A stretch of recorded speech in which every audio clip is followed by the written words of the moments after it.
Hello YouTubers, my name is Philiboss Othow, and today I'm going to see some of my friends here because tomorrow morning we are going to have an assignment need to be submitted at 9. So let's go, join me and see them together. This is the room. Let's see. What are you doing, guys? Oh, I'm just doing my script. Seriously? Video. Oh, and by the way, my name is Hazman. And you here? What are you going there? I'm just doing something for using my laptop. Some stupid, not stupid, but a kind of using the SIG packet tracer. And also, by the way, my name is Hasanul Zaman. I see my best friend here. Oh, hi. I'm doing the editing of the video right now, and my name's Amir, by the way. Okay guys, those are my best friends, and My name is Hasanul Zaman by Yunus. I'm here to show something about datacom, and the topic that we choose is circuit switching, which have two divisions. First is space division and the second is time division. For the space, we can divide it into two. First one is crossbar switches and the second one will be multi-stage switch. Whereas the time division also the same. The first one is time division multiplexing and the second one will be time slot interchange. I'm sorry. And then, okay, what does it mean by crossbar switch? So crossbar switch means a switch that has multiple input and output lines that form a cross pattern of interconnecting lines. So crossbar switch also literally consisted of crossing the metal bars that provide the path for the input and output. But for this crossbar switch, there's other two names for this crossbar switch also. The first one is cross point switch and also the second is matrix switch. The combination of these has been changed to crossbar, but if you separate it, it will be cross point and matrix. Other two names that will be given by the founder. And what does this switches is arranged in a matrix configuration. It means the order, the row, the column all in a perfect order, so you can understand it easily. And for you guys, for the history of crossbar switch is, okay, first is the problem that have to be solved, must be solved to make a shared memory multiprocess possible, that the designer need to design a fast and as cheap as possible data transfer network, which is now we are using that kind of thing, a fast and cheap, even though some of you guys say it isn't cheap, no problem. And the solution that the researcher came up with is, it is fast, but kind of very expensive to make. The amount of the budget and the amount you need to come up with is really annoying. Rather than say annoying, it's really expensive. So when they are doing a lot of research, and then they came up with another idea with a cheaper and effective solution, come in the form of multi-stage intercom network, MSINS. So for you guys, this is the layout of the architecture or the layout of the unidirectional switch. The crossbar switch also can be called as a unidirectional switch. So this is basically the layout. You can see this one. Some of you guys will see as a blue color, and some of you guys will see as a cyan colors. This one will be a yellow color. The input, the output will be in this color.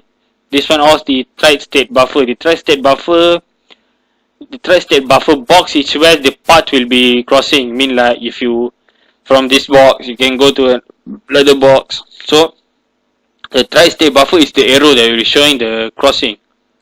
Next is the crossbar switch.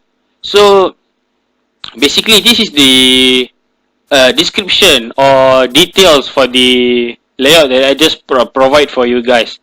So if you guys wanted to understand more about this, you can go to search the internet and find out more about this and at all.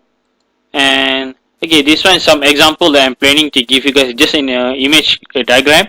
So you can read this one, read this description, what does actually I want to do in this diagram, and then I came up with this input and output solution that I came up with.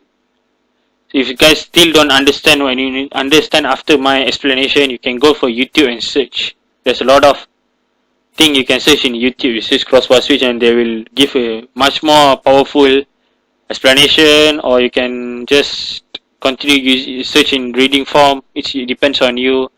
So when the example is put, as you can see, this 4 has been highlighted as a red color because this is the tri-state buffer where the input for each line and row will be, the input and output for each column and row will be going. And then okay, there's another one, a conflicting request. Using a different input, but we will be requesting from the same output. This is the example that you can read this. You can read this, and then you can see the image. How does it difference from the previous one that I show you guys? What's the difference between conflicting result and non-conflicting result? So the conflicting result, as you can see, we use the different input, but we are still using the same output. The previous one we use a different input and different output, but this one is, as you can guys see, there's another output that we need to be using the same output. As you can see, from the input 0 and also from the input 1, we are using the same one. So as far as that's only something about the layout, and this one is some advanced information or additional information. You can call it as additional. I think it's better as additional. It's a non-blocking property, which is a multiple simultaneous request. This and for different outputs, destination can always be forwarded. This means like you can request a multiple different situation or destination output at the same time. You can use everything at the same time without any problem. So clearly, the crossbar switching fabric is non-blocking in terms of number of inputs. That's too fast. Maybe for the beginner, this one will be kind of hard for them to understand, but later when you guys go on and using, it will be much easier for you guys. Advantage and disadvantage. This is something that maybe not that useful, but you can understand a bit. So the advantage, and you can read about it. And then the bidirectional transfer is actually it's a second crossbar switch connecting from memory modules to the CPUs. When the first one seem like broke or what, and the second one will take the second one will handle the rest, and then yeah, it will done the part that first one almost got stuck. That's all from me, and thank you very much. Welcome. Okay, welcome once again, guys, and we are still moving on with the topic of this video today, which is the circuit switching, and we are still also in the part of space division. This is the topic number 2 in the space division, which is multi-stage switches. What we know about multi-stage switches is defined as a crossbar switch, or in which crossbar switches are combined in several stages, as you can see here. So its design depends on the number of stages which we are going to do and the number of switches required in each stage. And usually middle stage has fewer switches compared to the first and the last stage. Okay, here as you can see, big topic, which is N by N multi-stage switches. N by N, what does it mean? N can be any number, depends on the number of your inputs, and N here can be any number, depends on the numbers of your output. So this is the shape or diagram of the multi-stage example of multi-stage switches, which has at the first stage it has 3 switches. Second stage, as you remember, the rule says middle stage should have fewer switches compared to the last, and the compared to first and the last. Okay, let's see here. This n is the number or total numbers of input. Total number of input, and here you have total cross points per switch, which means the K is the output and N is the input. Okay, the total number of outputs here, we get it by adding all these N's, 1, 2, 3, you get the total number of outputs, and all these, by adding them together, you get the total cross points per stage, per one stage. And if you want to get the total cross points for all this shape, you need to add this to this and this. So these are the number of inputs per switch and number of output per one switch. Okay, cross point calculation formulas. There are many calculation formulas. I simply put two here. You have a single stage switch. We find it by number of inputs, or a square of number of inputs.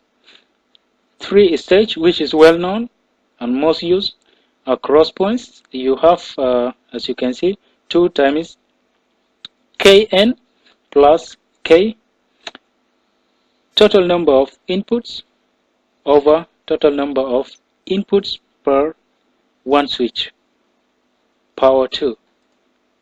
So according to the close criterion, N here must be equal to this, and K must be greater. K, which is small k, is the total or the number of outputs per one switch, should be greater than this number, as you can see here.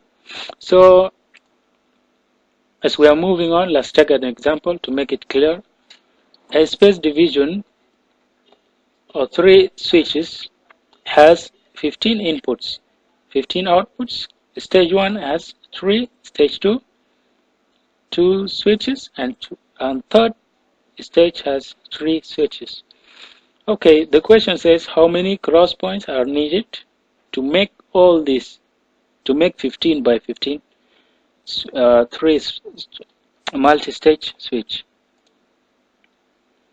Okay, this part says compare it to the single crossbar, which means we need to calculate the multi-stage here and get the result. Come and compare cross points of this with the single stage. So here, have a look at this single stage. We get 15 by 15 because it says 15 inputs, 15 outputs. Okay, 15 by 15 will give us 5 cross points, as you can see. Multi-stage, 78 cross points, and difference will be 147. What does it mean? It means that this number is the number that we are not required to pay for them or to make any cost for this number of switches or cross points, because in multi-stage we only get 78 out of 225, which would have cost us in getting switches. So the answer is single cross point 5 by 5 versus multi-stage 5 by 5, 15 by 15. Sorry. Okay, I put it here in this table to make it clear. And here for last stage with the single crossbar, inputs we have 15, output we have 15, and the total number is 225. For multi-stage, it needs some works. As you can see, we divide them into stages according to the condition, which says should be 3 stages. So stage 1, 2, 3. We have 5 outputs, inputs, 5 inputs here, 5 outputs, and 3 switches. In the middle you can see it's different, 2 3 3, because the number of inputs here depends on the number of switches. Here you can see we have 2 switches, which means we need to connect one of these switches only with one of 3 inputs and with one of 3 outputs, which means one link here for each of these 3, which gets us 18 cross points and 30 cross points for the last stage, 30 also for the first stage. So to compare them, you have 78 here and 255, which is multi-stage is better in terms of reducing number of cross points we are getting in using switches. So this type of switches would be better by putting them as multi-stages. Okay, let's look at advantage and disadvantage of multi-stage switch. First, advantage of multi-stage. Multiple paths to link devices. What does it mean? It means that, as you can see in this shape, we have the link number 4 here and link number 9. We want to connect them, or we want to pass the message through these switches. Okay, we have 2 choices here. We can pass through this, the middle, the down middle switch here, and the other alternative is to pass it through the first switch, middle switch, and go to 9 here. So another advantage is less number of cross points needed. As I mentioned earlier, in single stage we may need 2225 cross points compared to multi-stage where we lost 147 cross points. So the multi-stage would look better, or we mostly lose cross points when we want to implement it. So this is the best option to be used in switches. Disadvantage of multi-stage: only it has the big problem, which is blocking. What does it mean? It means it's a time when one input cannot be connected to one output because there is no path available. So as you can see in this shape, we are expecting 5 here.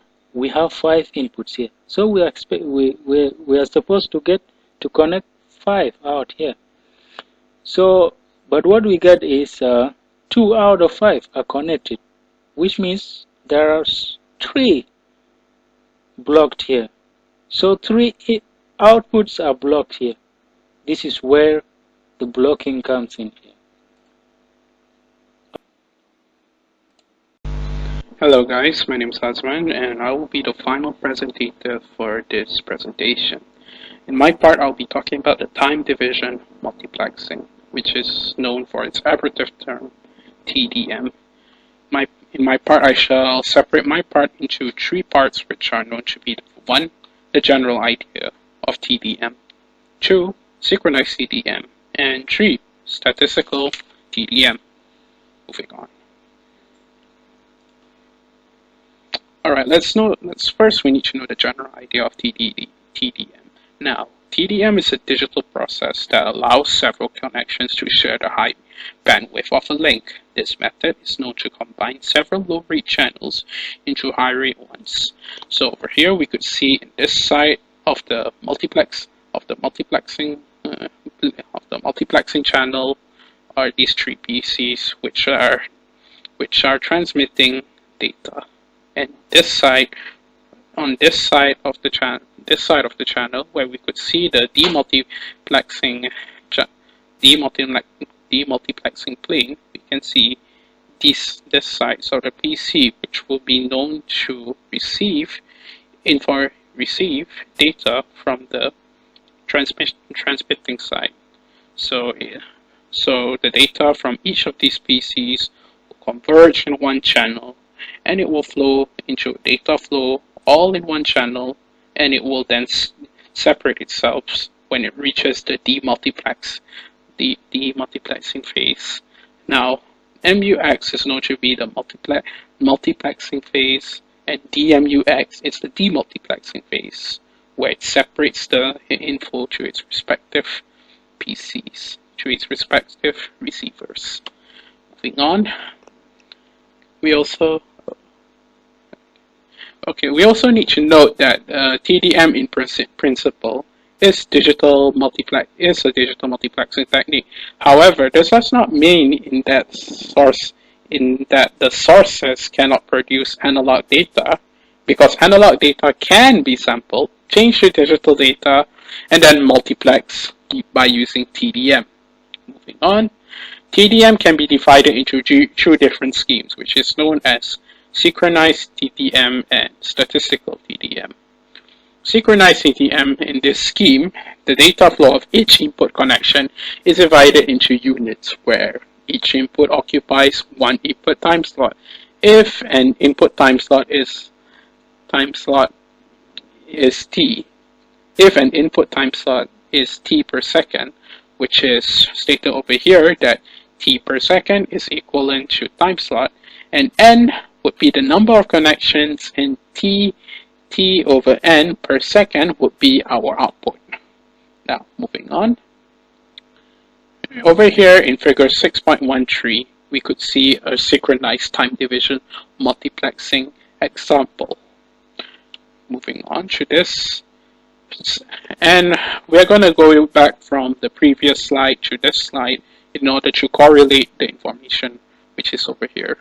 So from figure 6.13, we can see that a round of the data units for each unit is collected into frames. Frames are listed as these guys over here: frame 3, frame 2, and frame 1.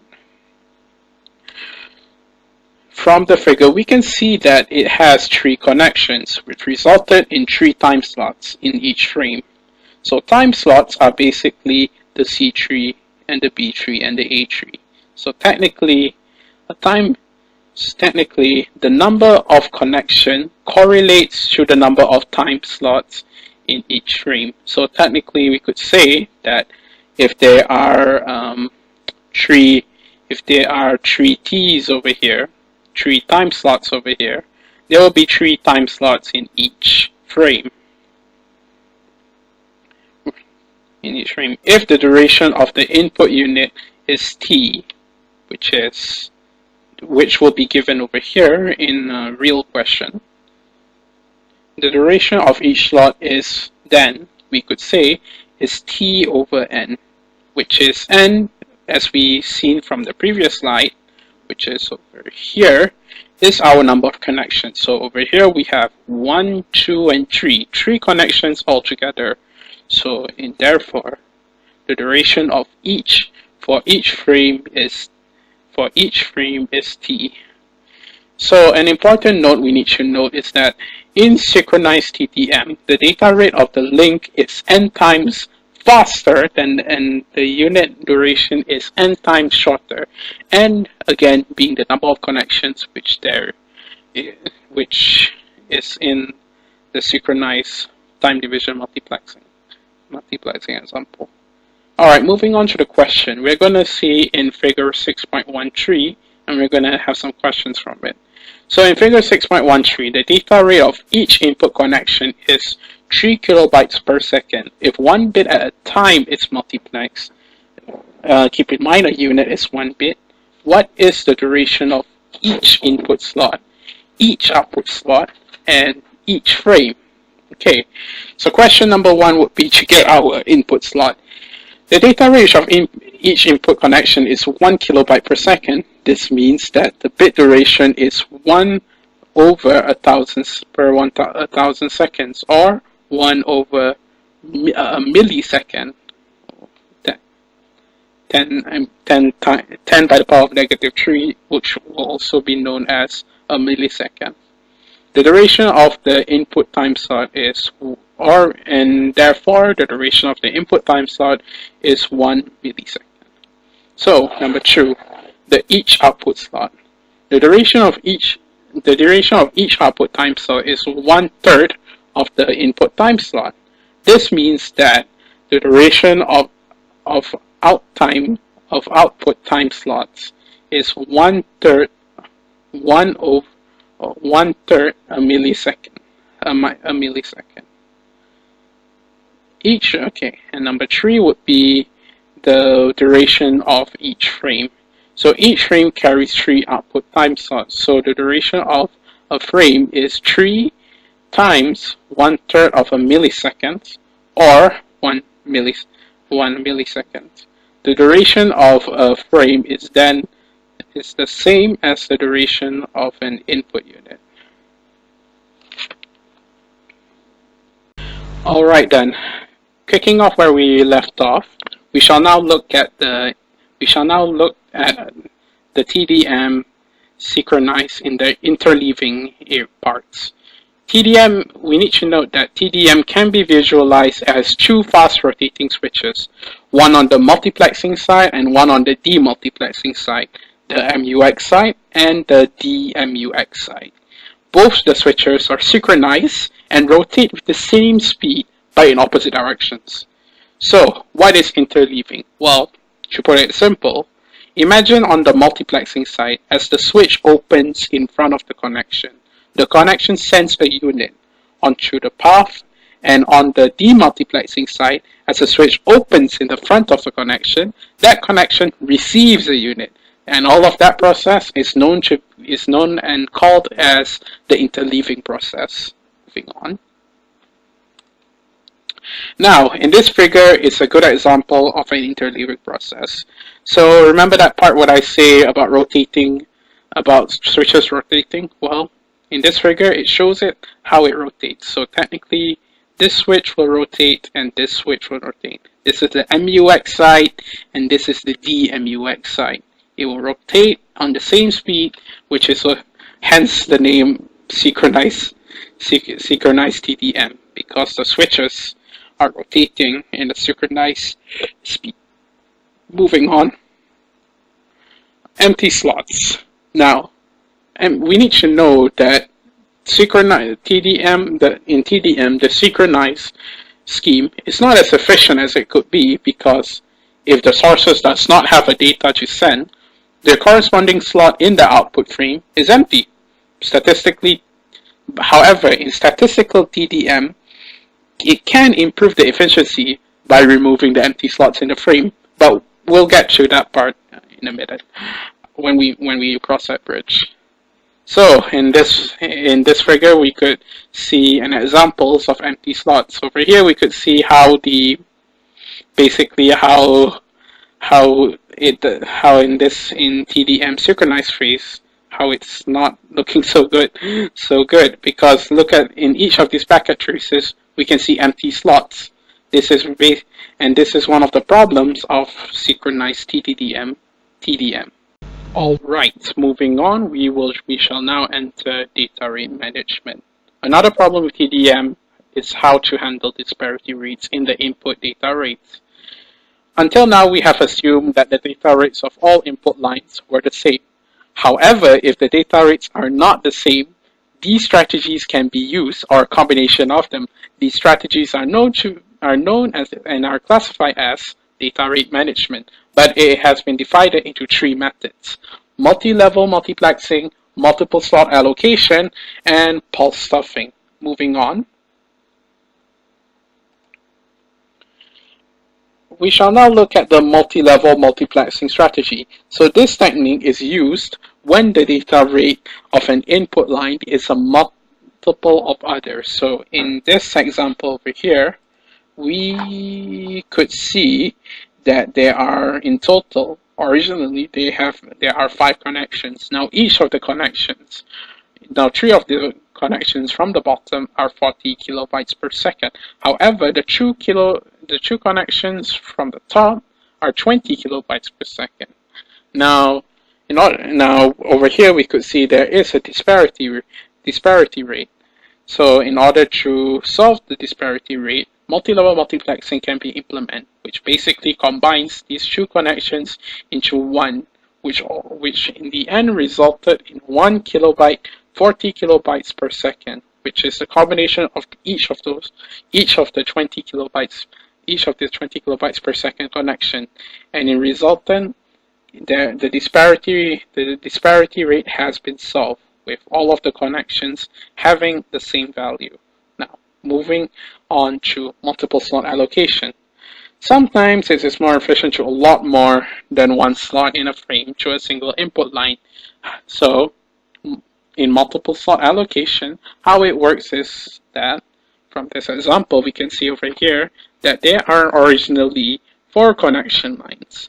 3 of the connection lines from the bottom are 25 kilobytes per second. The top one, which is 50 kilobytes per second, as we can see here, there is a disparity rate.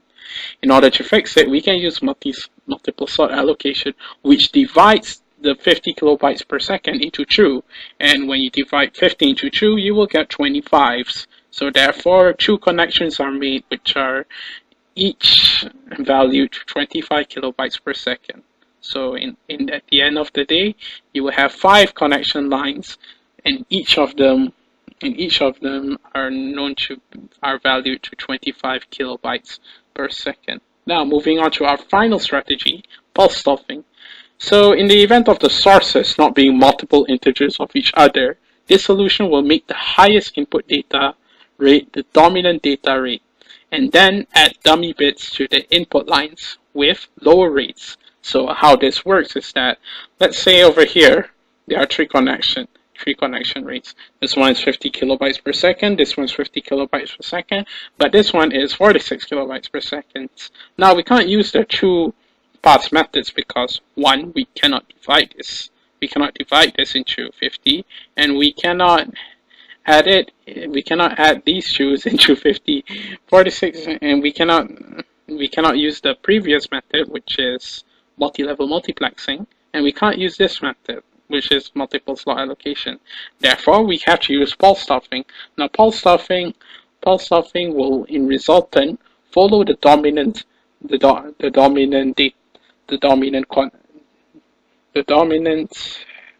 data rate of a connection, and the dominant data rate is 50 kilobytes per second. And with that, the data rate for the 46 kilobytes per second will transform into 50 kilobytes per second. Now moving on to our next topic, we'll be talking about frame synchronizing. In TDM, synchronizing between the multiplexer and the demultiplexer is a major issue. Why is it a major issue? Well, if the multiplexer and the demultiplexer are not synchronized, a bit belonging to one channel may be received by the wrong channel. For this reason, framing bits are made. Framing bits are made out to act as one or more synchronization bits that is added to the beginning of each frame. Framing bits basically follows a pattern, which are frame to frame that allows the demultiplexer to the multiplexer to synchronize with the incoming stream so it can separate the time slots accurately. In most cases, these synchronization information consists of 1 bit per frame, alternating between 0 and 1 as shown in our next figure, which is over here. You could see the framing bits are marked as yellow, and they are basically placed at the front of each frame. Moving on. Now, in digital signal service, we know that telephone companies will also want to implement TDM. And how do they implement TDM? They implement it through a hierarchy of digital signals called digital servers or digital hierarchies. For example, we can see on this graph over here, this figure over here, is that we can see the digital hierarchy of DS0, DS1, DS2, DS3, and DS4, which is listed down here of its data rate. Over here we could see the data rate of DS1 is 1.5544 megabytes, or is also equivalent to the yield of 24 DS zeros, and in DS2 it's 6.312 megabytes per second, or you could say that it's 4 times the value of DS1. In DS3 it's equivalent to the data rate is 44.376 megabytes per second. But or it could be set as 7 of DS2. And finally in DS4, the data rate of DS4 is 274.176 megabytes per second, or equivalent to 6 DS3. Moving on. Now, T-lines. Well, what are T-lines? Well, in order to implement digital signal service, the telephone companies must use T-line. And in this graph, in this bar chart, in this table, we could see the T-line basically, and how that is correlated to. DS1 is equivalent to T1, which is 1.544, and over here 1.544, which is also equivalent to 24 voice channels, and so forth for DS2, DS3, and DS4. And these are the T lines, which are from T1 to T4.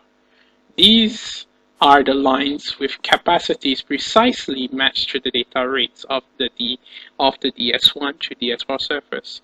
So far, only T1 and T3 lines are commercially available. T-lines for analog transmission. T-lines are digital lines designed for the transmission of digital data, audio, or video. It can be used as analog transmission provided the analog signals are sampled, then time division multiplex.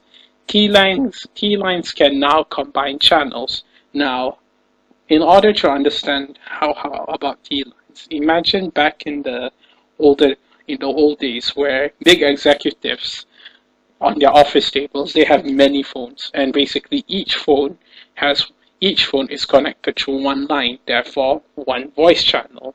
So in some of those movies, you see one phone listed as Tokyo, Russia, Vietnam, China. Basically, those phones are represented as each voice channels. However, with T-lines, we can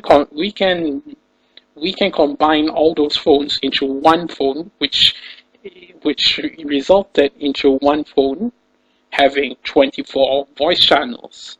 In T1, which is we can see here in the table, is that we can know that in T1 you have 24 voice channels, and in T2 it's 96, and in T4 you have 4032 voice channels. So you get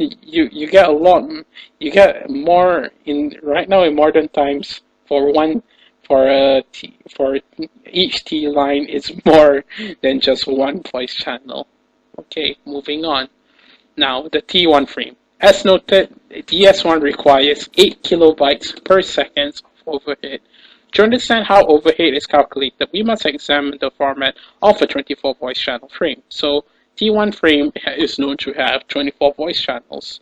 In figure 6.19, we can see that T1 line for multiplexing telephone lines. So over here is the frequency and sampling at 8,000 samples using 8 bits per sample.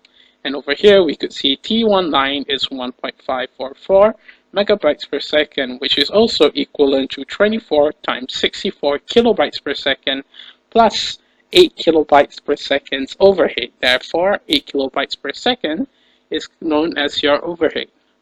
Now, the frame used on the T1 line is usually 193 bits divided into 24 slots of 8 bits, each plus 1 extra bit for synchronization. So therefore, 24 times 8 plus 1 is equivalent to 193 bits. So therefore, 8 kilobytes per second is your overhead.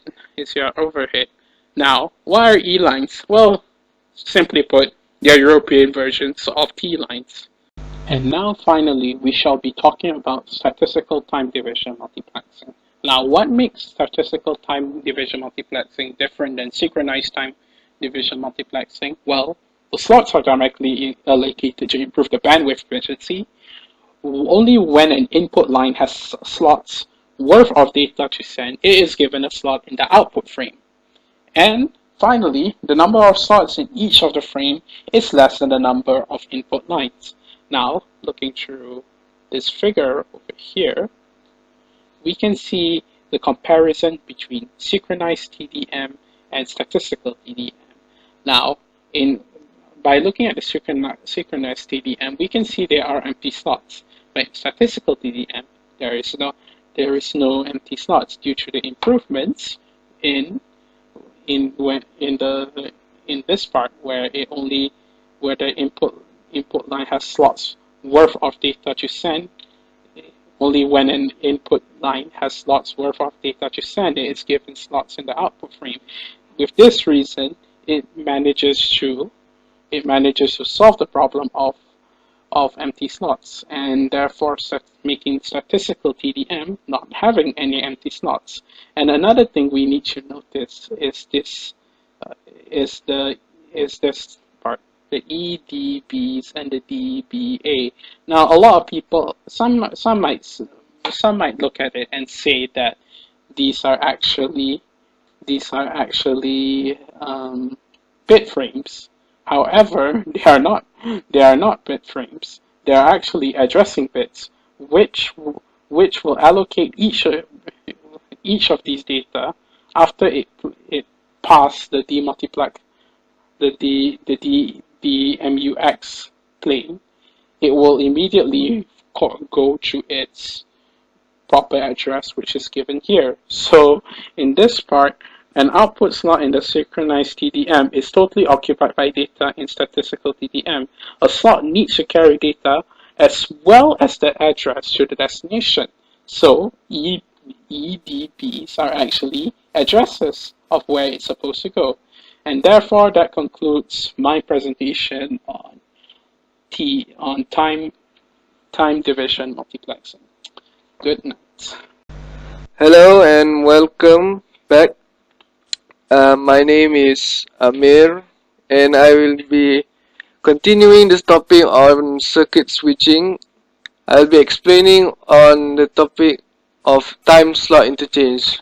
But before we go in through deeper, I will be explaining on time division switch, which has a correlation towards the previous slide. So, time division switch, what could that be? Time division switch is a technology used in circuit switching in which the paths in the circuit are separated from one another by time. Time division switch uses time division multiplexing, also known as TDM, principles inside the switch, and that the most popular technology is called the time slot interchange, or better known as TSI. The other way of time division switch is TDM bus, or known as time division multiplexing. Moving on, time slot interchange. Let us see what could that be mean by it. Time slot interchange is a network switch that stores data in the random access memory, or known as RAM, in one sequence and reads it out in a different sequence, meaning that from one point the data will be stored in the RAM and then it will be read out at the other end. It uses RAM, a small routing memory, and a counter. It has inputs and output ports, and that the RAM functions to store packets or other data that arrive via its input terminal. So, by looking at this diagram or figure, there is a multiplexer at this end and a demultiplexer at the right hand side, and that in the time division switch there is a TSI, or time slot interchange, in which it consists of the random access memories and its memory locations and the control unit. So let's say, for example, PCA on location 1 who wants to store data at the other end, PCA in location 3. So when the data is being sent over to the RAM or inside the TSI, the RAM will then store the data or other packets, and that it will be selectively controlled by the control unit and then will be passed on through the other end, which is the demultiplexer. So as you can see from the control unit 1 will go to the third location. The second location from this side will send data to the fourth, and the third to the one, and so on. So this method or technology is called time slot interchange.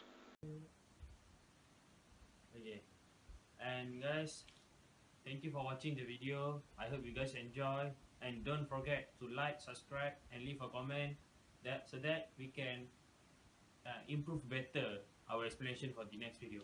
Bye bye and see you.